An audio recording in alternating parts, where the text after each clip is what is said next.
for me, and I know this is it's a touchy subject for a lot of different people because we're all unique, and COVID-19, man, it all hit us in different ways. And for me, it was really a blessing because it offered me the perfect opportunity in my life to stop and reflect. Because if you think about it, that's what COVID really did. It really required each of us to slow down and stop.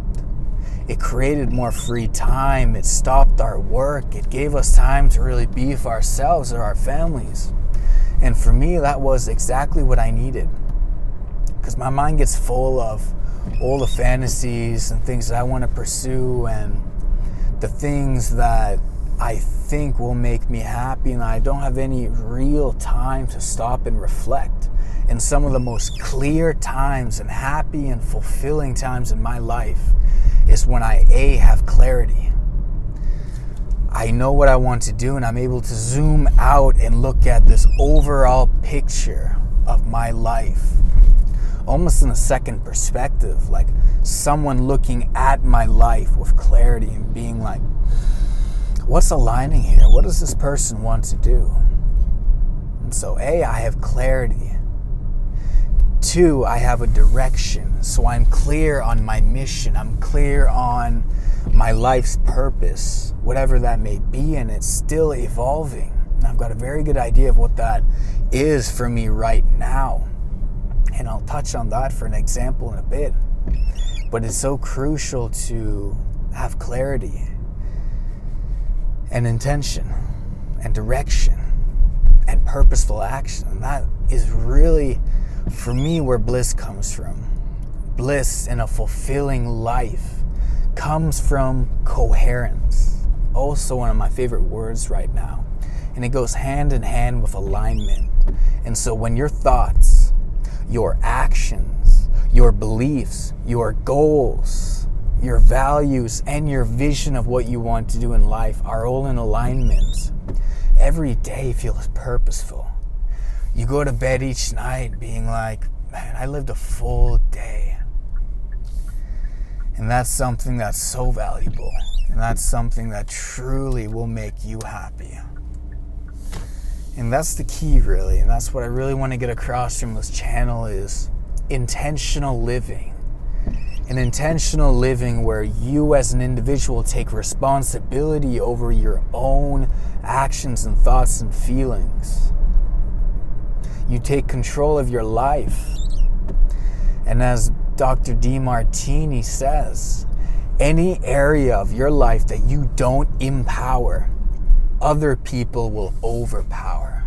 So any area of your life that you're not aware of, that you haven't fully thought about and set goals for, or simply envisioned to be ideal for you, chances are your parents, social media, or authorities will tell you what they think should happen, and you'll spend your whole life chasing false values of other people that won't truly align and be congruent with who you are and what you want to do and what you truly value most.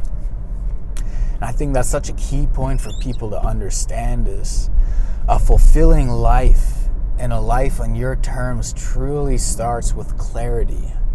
Knowing yourself, knowing what makes you, aka your highest values. Now you have a foundation that's strong and stable, and you can build from it. Imagine a building that has been built on a poor foundation, and that poor foundation symbolizes lack of awareness of what you truly value. And so you spend your whole life learning things and adding things on and building a career and building your personality. But soon enough, it starts to crumble. It starts to feel false.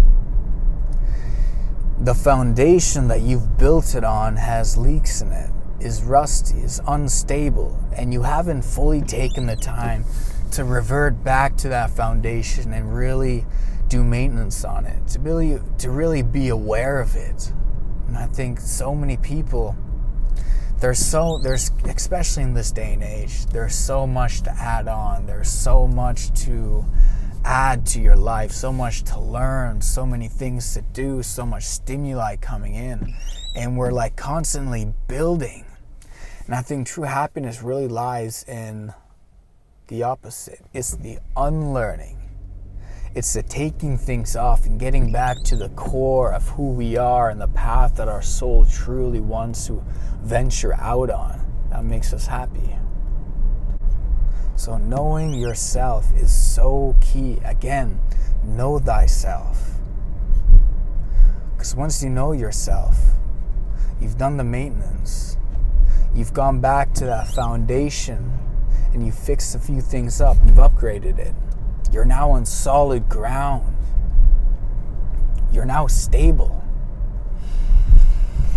And so, when was the last time, and I was thinking about this yesterday, I was thinking about how little people take time to truly revert back into themselves. Marcus Aurelius has this quote, and I'm going to butcher it, but I'm going to paraphrase it as well.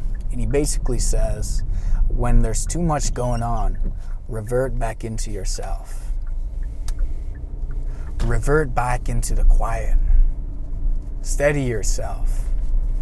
And then venture back out into the world.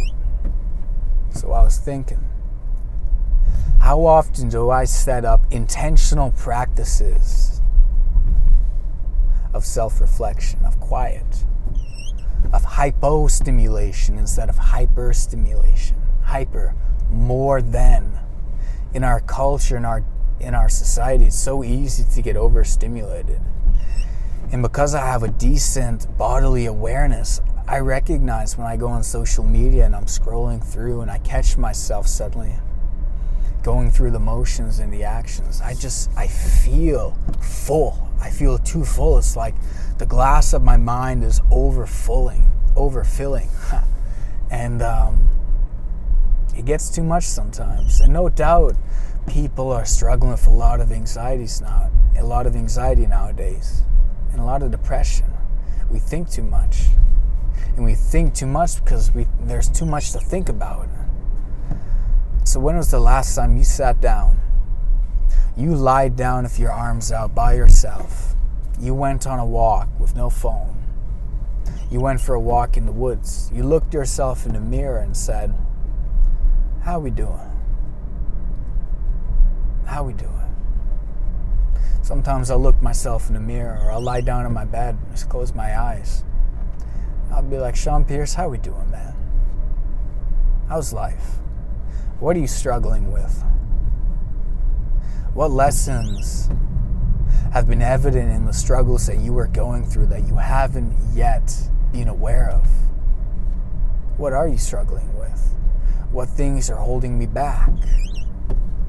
What is it that I truly want to do? And what I'm doing, what did I just say?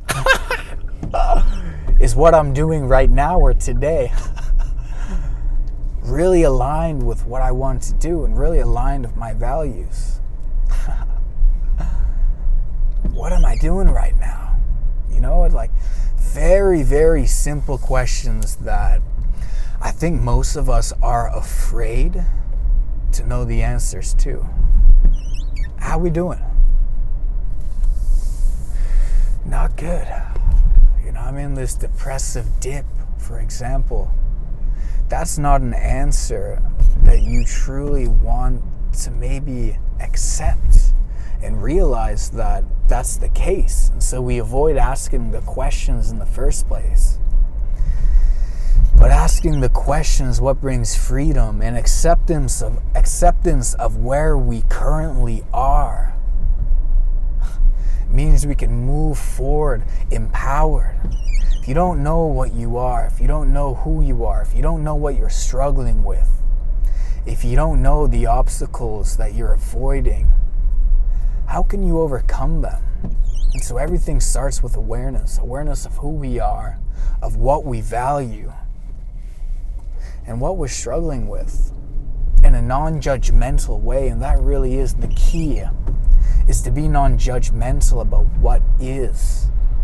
what is being the actual happenings of our life, the actual feelings that we're experiencing, not tinted, not falsified, not filtered through society or social media or expectations or comparisons, but truly what we are feeling. So key, man. This is the hero's journey. This is a journey, and every life's journey starts with a vision and a start.